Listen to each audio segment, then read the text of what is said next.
Let's do this, shall we? Hello everyone, Rachel here, the Modern Shaman. Thanks for being with me for another YouTube Q&A video. These are videos that you guys just send in via my website and I answer them. It's as simple as that. So I will say, if you have a video question that you'd like to send in, go to my website, which is themodernshaman.net. There's a contact form, and in that contact form is an available area where you can send in your question for this YouTube channel. Also, I would love to invite you to check out my masterclass. It has 44 teaching modules of everything really that I wish I had when I was young, growing up, when I was kind of getting an onslaught of empathic information and energy and non-physical communication, and I didn't know what in the heck it was or who I was supposed to share it with or how to turn it off, and I wish I had these classes. So these classes just came from a heart of really wanting this curriculum to share with those of you guys that need and already feel like you're being drawn to connect and communicate with the non-physical world. So I hope it blesses you. It's on my website on themodernshaman.net also. All right, let's get on with the question of this week. This one came in from a viewer and it says, "Hi Rachel, my question is, why do I struggle so much with my given name in this lifetime? I have been trying to find a new name that will represent the real me, but still nothing yet. Thank you in advance for your precious time. I do appreciate it." Of course. It's my honor. Truly, I do genuinely feel like it's an honor to connect with you all and to share heart to heart. So I kind of smile reading this question because it's like you're looking for an appropriate label for something that is labelless, that is infinite, that really you'll probably never find something. It's like trying to wrap a gift with wrapping paper that has multi-dimensional shapes to it and aspects to it. Some that poke up, some that are round, some sides that are squared off, and the wrapping paper is flat and one-dimensional and simply can't wrap completely around the shape of your soul. So I think what you're trying for has beauty in it, but I think you'll find more peace, honestly, in knowing that you are a living paradox. So much of the spiritual realm is in this space of peace between opposites, or peace in the wonder of knowing you will never be able to language something in our three-dimensional language that is ineffable, right? That term means like unlanguageable. And this is so much of our spiritual experience. We have these profound spiritual experiences. And I don't know if you have ever had this experience, but I know I have. And we start to share it with someone and it just falls flat. And you're so disappointed, like, oh my gosh, I can't put the words, I can't fill the words with enough of the energy and emotion that is actually in that experience. I can't describe it with enough description and life. It's like you can't put that energy into the language enough. And I've tried, believe me. I mean, with my career, with what I do, I try every day, pretty much with every client, because I am having this experience and communication from the otherworldly realms. And I'm seeing all of these colors that have literal life in them. And the light itself, it's like refracted. I don't even know how it works in terms of like how I can see other colors with my eyes closed. How we're able to perceive light from that internal space, but I am. And then when I try to language that, it's just like, so I have to always say, like, if I could just give you the energy of what I'm saying. And oftentimes I will say that to clients, like, there's no way I can put all the energy they're giving me right now for you in a word, you know, and I'll try to communicate that way. I'll try to say, like, oh my gosh, this is overwhelmingly beautiful, and it's communicating such life or such vitality or such energy and amplification, and it's movement, and it's all of these things. And then I'll try to explain it with the emotional energy in my voice and my tone, right? Like I'm doing right now, because the language itself is just gonna fall flat. So to answer your first question, like, why do I have problems and why do I struggle so much with this, is because language is laborious. You know, this is kind of a tangent, but if you're familiar with the story of Babel, right? This is the story in the biblical, the Jewish Bible, and it's the story of how language was separated, or at least that's the translation of it. But I always feel like what they're trying to explain is how language came into being. And this movement of when we moved from higher dimensional telepathic communication to the exercise of having to speak and having cultural language and having to identify and label all things. And it is a form of separation, right? Of non-unity. Because if our communication was all just telepathic, oh my gosh, I can't even tell you how much easier that would be. I don't know if you can even feel it in the energy that I'm trying to transmit to you right now, but man, it would be, my job would be so much easier. I mean, think about how much miscommunication would be cleared up just like that, an instantaneous moment, if we could just all remember how to telepathically communicate. And we do this all the time with our own animals. We do it with people that we are super close to, where we know what they're thinking, or we can just feel the expression of what is going to happen, or how they would feel about a certain topic, or just being around them and kind of subtly feeling the energy as they're reacting to a movie, or they're reacting to someone else talking, or they're reacting to something, and then you're like, I know they don't like it, or I know they're about to be like, no thank you, or whatever. Not just from knowing them for a long time, but from telepathically picking up on that empathic communication that's happening. So we have to kind of be at peace with the fact that language itself is a fragmented process. It's intelligent, but it fragments, it breaks off, or it splits the unified intelligence of thought form, right? And it has its purpose, but I think when I come up on your question and I ask myself, you know, why you have trouble with it, I would have trouble with it too.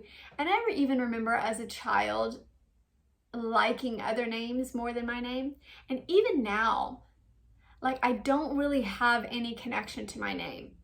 It feels more like marketing or something that's just kind of like it's out there, you know? It doesn't feel in here. It's just out there. It's like Rachel. I mean, what I'm used to hearing it, so it sounds familiar energetically. But I have no sense of like, that's me, you know. Another thing that I'll point out to answer your question is, we've had so many lifetimes. Sorry, I gotta scratch my eye. We've had so many lifetimes in so many different languages and so many different cultures and timelines with different names. I mean, it's just one name in one lifetime. So that your soul's eternal, you know, and names are pretty irrelevant. I mean, even, it's funny, because I don't do evidential mediumship. But if you've studied mediumship, there's all different sorts of mediumship. And evidential mediums always look for proof or very scientific. It's kind of like the scientific method. You go through these deductive questioning process to basically just prove that you are connecting with this person. And then you translate the message. It's a very, to me, long-winded way of communicating. I'd much rather just ask the person something that can confirm for you, and then we're moving on. But all that being said, it's very big on names, right? And dates and places and kind of objects or things to verify. And even when I did missing person work, a lot of remote viewing and psychic processes utilize naming or labeling.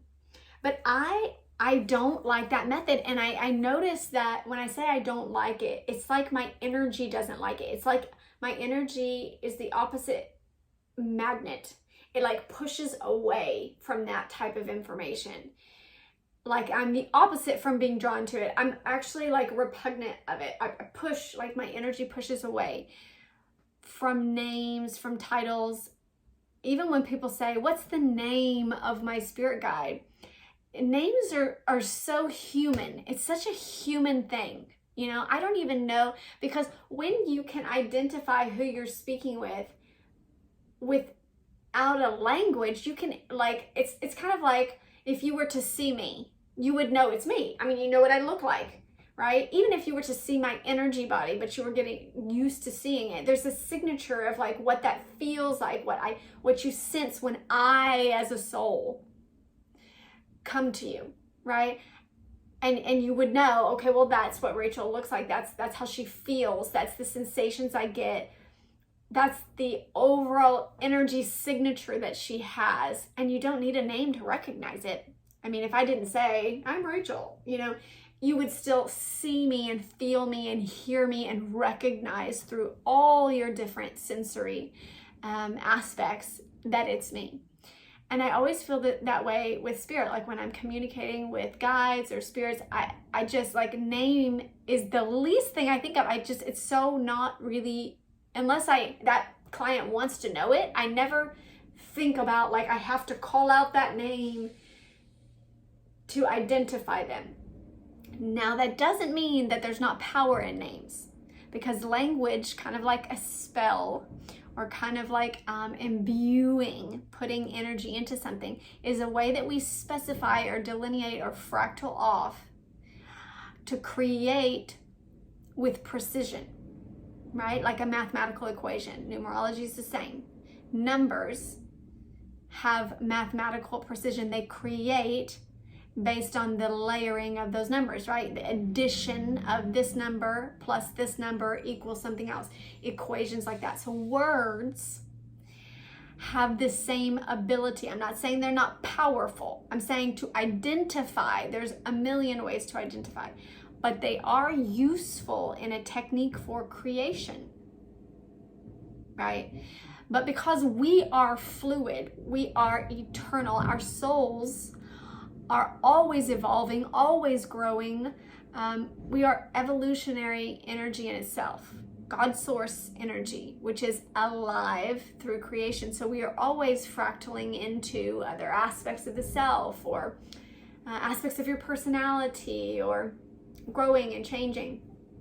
Nothing is ever stagnant in that soul. Even if it seems like you're not growing, or maybe you're atrophying and growing inward instead of outward, but it's still shifting and changing and growth in one aspect or another, right? So in that way, language must also kind of change and flow around identity. So be loose with it, and just know that your name is going to fit like a loose clothing, right? I wouldn't stress about it, because you'll have many names and many lifetimes. And even like, I remember when I first started into the spiritual realm and I wanted to know the names of all my guides and I wanted to know my spirit name, like what is my name when I'm outside of this body? What is the name of my higher self? What is the name of my light body? And I got those answers, but I don't know that I ever used them again. I mean, I remember them. But that's just me, and I'm just sharing my perspective. Some people may feel very drawn to names and language and the technology of language because, like I said, there is power in it. It has technology to it for creation, just like numbers and symbols and colors and all of it. There's so many different multidimensional aspects to creation. And labeling to me is a sense, or naming is symbolic of responsibility, of ownership. We name our animals, we name our things, we claim an address. And there is a sense of, by ownership, I mean authority or responsibility for something that you were saying.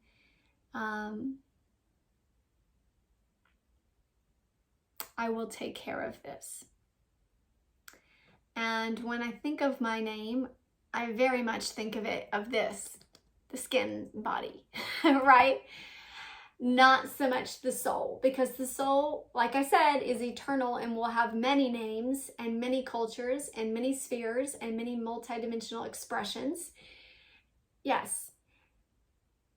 But the language of Rachel, or the naming of this one, is my human incarnation now. And I take responsibility for the expression through this holy body, through this manifested form. So in that way, it is a simple responsibility of this form and taking care of the expression that you are in this life, in this lifetime. It doesn't mean it can't be fluid and change as you change. Ancient cultures and a lot of spiritual cultures have a practice of naming and changing names when you come of age and taking on a new name when you grow into spiritual maturity. And oftentimes names become a symbol of the change, right? Of spiritual evolution and mastery, or going beyond the illusion of the physical. So you can use the name to represent and to honor as you wish. Yeah. All right, I'm going to sign off for now. I hope that was a blessing to you guys. I will be back here next week with another video. Sending love.